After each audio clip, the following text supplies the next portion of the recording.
आप तमाम दोस्तों को प्रिया सिन्हा का प्यार भरा प्रणाम। जी हाँ दोस्तों, मैं पुनः उपस्थित हूँ आप सभी के समक्ष अपनी स्वरचित पंक्तियाँ लेकर, जिसका शीर्षक है मानवाधिकार।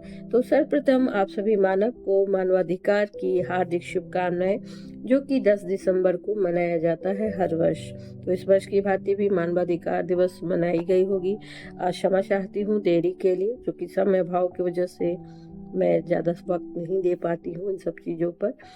तो चलिए आज की रचना को सुनते हैं, जिसका शीर्षक है मानवाधिकार। आइए हम सभी मिलकर बातें करते हैं मानवाधिकार की। है तो ये बहुत ही साधारण सी बात, पर बिल्कुल भी ना है बेकार की। सबसे खास अधिकार रोटी कपड़ा और मकान, साथ ही साथ मिले सबको थोड़ा प्यार और सम्मान।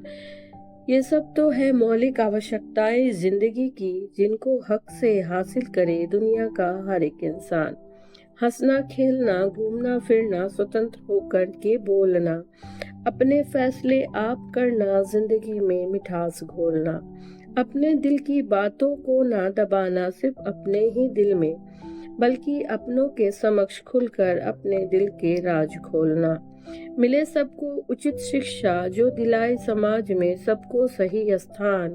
शिक्षित हो सभी ताकि कर पाए सही गलत का फर्क, पाकर के सच्चा ज्ञान।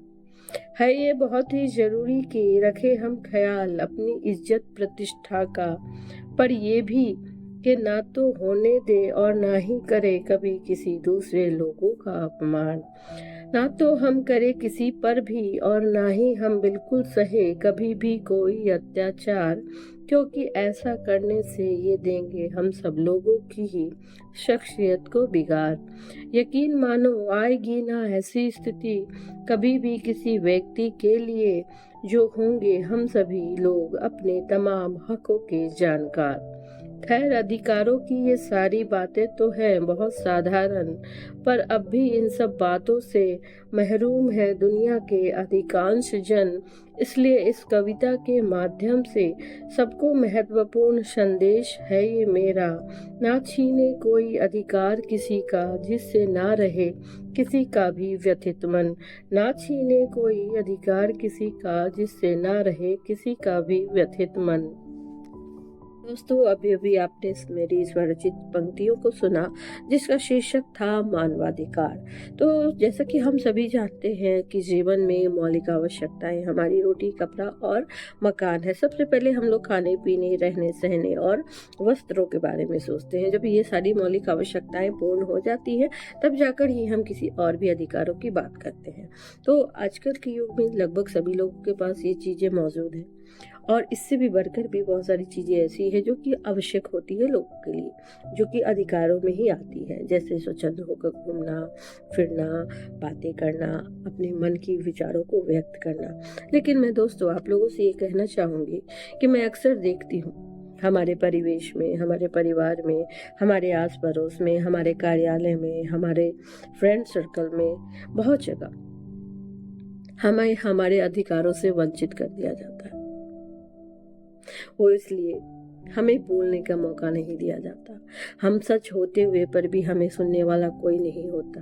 वो ऐसा होता है कि जो हमसे वरिष्ठ होते हैं, चाहे घर परिवार में हो, हमारे गार्जियन हो, बड़े भाई हो, बहन हो, या हमारे माता पिता हो, या हमारे कर्मचारी हों, हमारे कार्यालय में कर्मचारी हों, या दोस्तों, कुछ लोग ऐसे होते हैं जो हमें सच बात बोलने नहीं देते, हमें सच बातों को बोलने से वंचित करते हैं। वो ये कहते हैं कि तुम अभी बच्चे हो, तुम अभी छोटे हो, या तुम चुप रहो, तुम्हें बोलने की आवश्यकता नहीं है। तो दोस्तों, मैं ये कहना चाहूँगी कि कतई ज़रूरत नहीं है कि आपसे जूनियर जो हैं, आपसे छोटे जो हैं, चाहे घर में, परिवार में, आस पड़ोस में, कार्यालय में, दोस्त के समूह में, कहीं भी, अगर आप जूनियर हैं या कम उम्र के हैं, तो आप हमेशा गलत ही होंगे। ऐसा कतई लिखा हुआ कहीं भी नहीं है, तक कतई आवश्यक नहीं है कि आपकी कही गई बातें गलत होंगी या आपको बोलने की आवश्यकता नहीं है। मैं उन तमाम लोगों से गुजारिश करूंगी कि कृपया छोटों को भी बोलने का अधिकार दिया जाए, उनको अपनी बातों को अपने आपके समक्ष पेश करने का अधिकार दिया जाए। कभी कभी हमें उनकी बातें अवश्य सुननी चाहिए, उन्हें समझने का प्रयास अवश्य करना चाहिए कि आखिर वो कहना क्या चाहते हैं। हो सकता है वो जो बातें कह रहे हैं वो बिल्कुल सही है, 100% सही है, लेकिन कभी कभी कुछ लोग अहम में वहम में आकर अपने से छोटों के साथ बुरा बर्ताव कर देते हैं।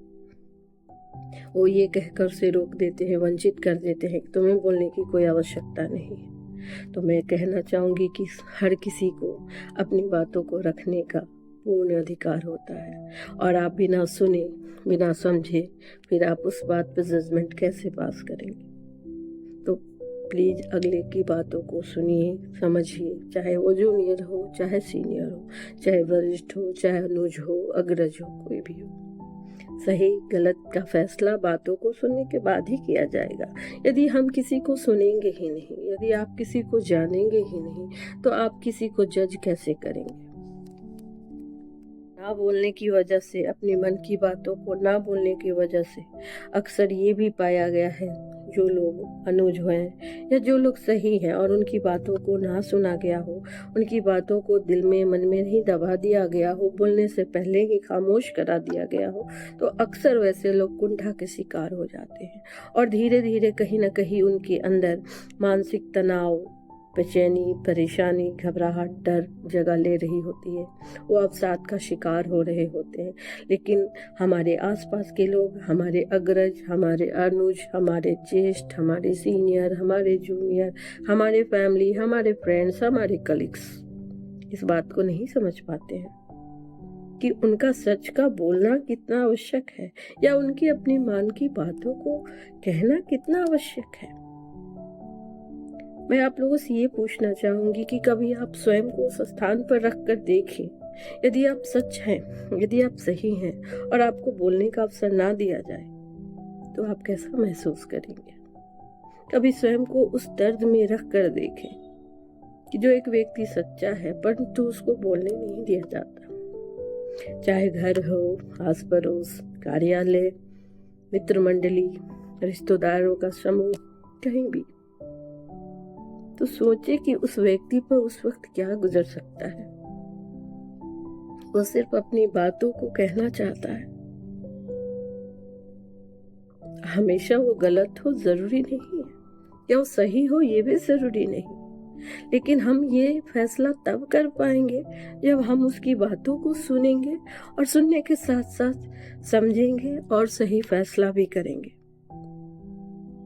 अग्रज होने का, ज्येष्ठ होने का ये कतई मतलब नहीं कि आप उसको चुप करा दें, आप उसके बोलने के अधिकारों से उसे वंचित करा दें।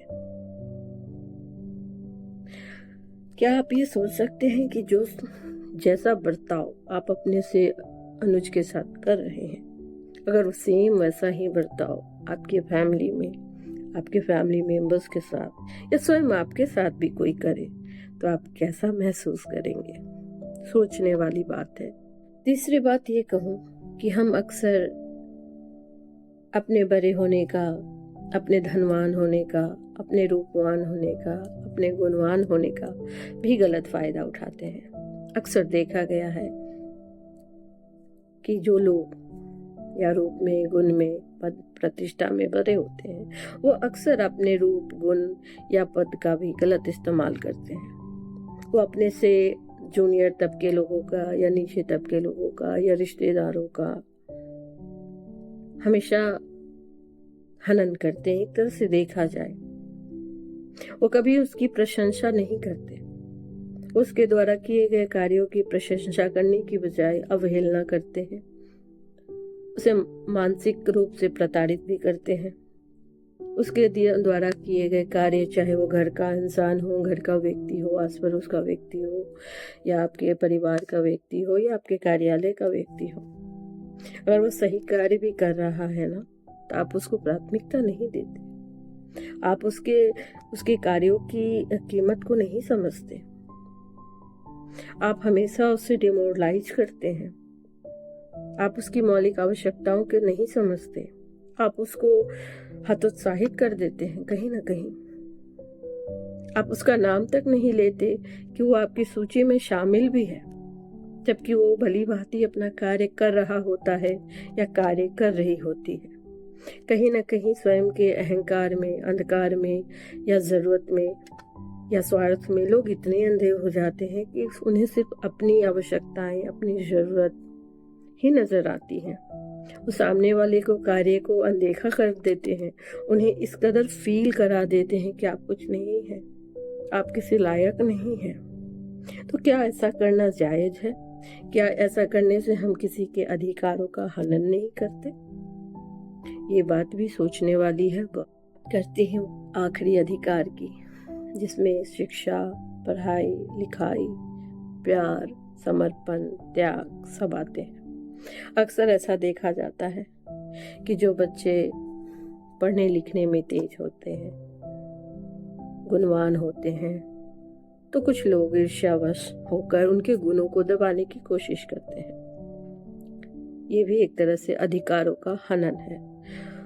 उसे आगे बढ़ाने की बजाय उसे नीचे धकेलने की कोशिश में खुद भी लगते हैं, औरों को भी लगाते हैं। तो ये भी कहीं ना कहीं उनके अधिकारों का हनन है, जो कि उनके जो गुणवान है, जो तेज तर्रार है, उनके मानसिकता पर भी बुरा प्रभाव डालती है।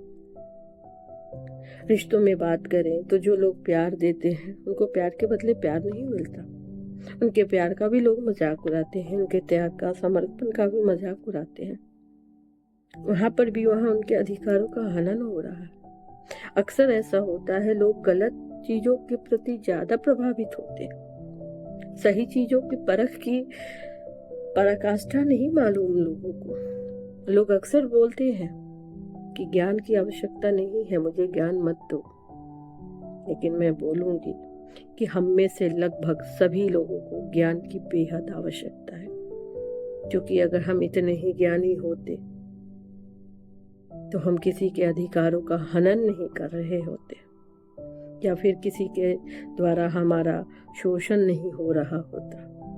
तो आवश्यकता है ज्ञान लेने की, ज्ञान देने की, सही मार्ग पर चलने की, अपने अधिकारों के साथ साथ अन्य लोगों के अधिकारों की रक्षा करने की। आज आधुनिक युग अवश्य आ गया है, सभी आधुनिकता की ओर बढ़ चले हैं, लेकिन कहीं ना कहीं अगर गौर किया जाए तो मौलिक आवश्यकताओं से, मौलिक ज्ञान से, मौलिक प्रकाश से काफ़ी दूर हो गए हैं। वो अंधकार की ओर बढ़े चले जा रहे हैं और आवश्यकता की प्रकाश को ध्यान नहीं देते हैं। कि अपनी कविताओं और बातों के माध्यम से आप तमाम वरिष्ठ, अग्रज, अनुज लोगों से, दोस्तों से, परिवारों से, सहकर्मियों से आग्रह करना चाहूँगी कि कृपया अपने अधिकारों के साथ साथ दूसरों के अधिकार के बारे में भी अवश्य सोचें। यदि कोई मनुष्य अपने अधिकारों के लिए लड़ाई नहीं करता, इसका अर्थ कतई नहीं है कि उसे उस चीज़ की आवश्यकता नहीं है। हमें आवश्यकता है हर लोगों को समान रूप से देखने की, समझने की। सभी लोगों को आवश्यकता है मौलिक ज़रूरतों की। बहुत लोग होते हैं बोल देते हैं, बहुत लोग होते हैं खामोशी से सह लेते हैं।